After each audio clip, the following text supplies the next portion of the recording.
Hi అండి. ఈరోజు story పేదవాని యొక్క ధర్మం. అనగనగా రాము అనే పేద రైతు ఉండేవాడు.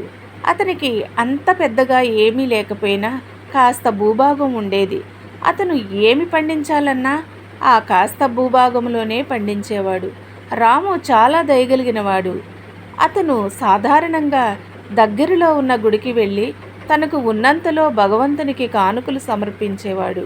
ఒకరోజు అతను 2 అరటిపళ్ళను తీసుకుని గుడికి వెళ్ళాడు. అతని గుడిలో ప్రవేశిస్తూ ఉంటుండగా ఒక సన్యాసి అతన్ని ఆపి అతనితో ఈ విధంగా అన్నాడు, నాకు చాలా ఆకలిగా ఉంది. మీ దగ్గర ఏమైనా తినడానికి ఉంటే ఇవ్వండి అని రాముని అడిగాడు. రాము ఏమాత్రమూ ఆలోచించకుండా ఆ 2 అరటిపళ్ళను అతనికి ఇచ్చేశాడు. సన్యాసి రాముని ఈ విధంగా అడిగాడు, ఇప్పుడు మీరు భగవంతునికి ఏమి సమర్పిస్తారు?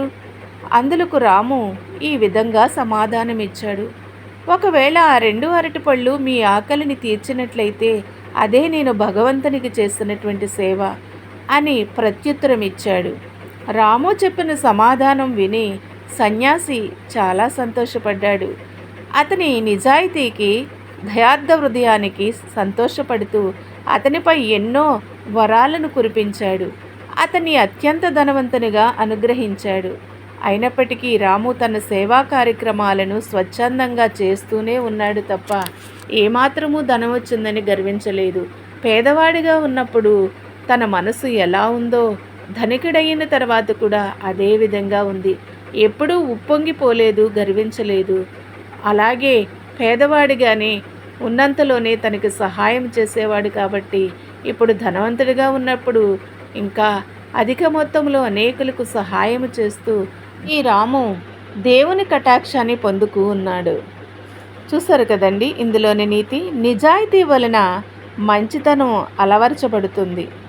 ఎప్పుడూ కూడా నిజాయితీగా జీవిస్తే భగవంతుని కటాక్షము, ఆయన దీవెనలు ఎప్పుడూ మన మీద ఉంటాయి మిత్రమా, గుర్తుపెట్టుకో.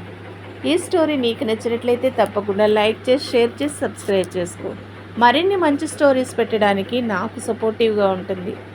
కడలి vlogs, motivational words, inspiring stories, moral values, జీవిత సత్యాలు, సక్సెస్ టిప్స్, మరెన్నో మంచి విషయాలు చెప్తూ నేను మీ ముందుకు వస్తూ ఉన్నాను. నీకు నచ్చినట్లయితే తప్పకుండా సపోర్ట్ చేసి సబ్స్క్రైబ్ చేసుకో మిత్రమా. Thank you for watching.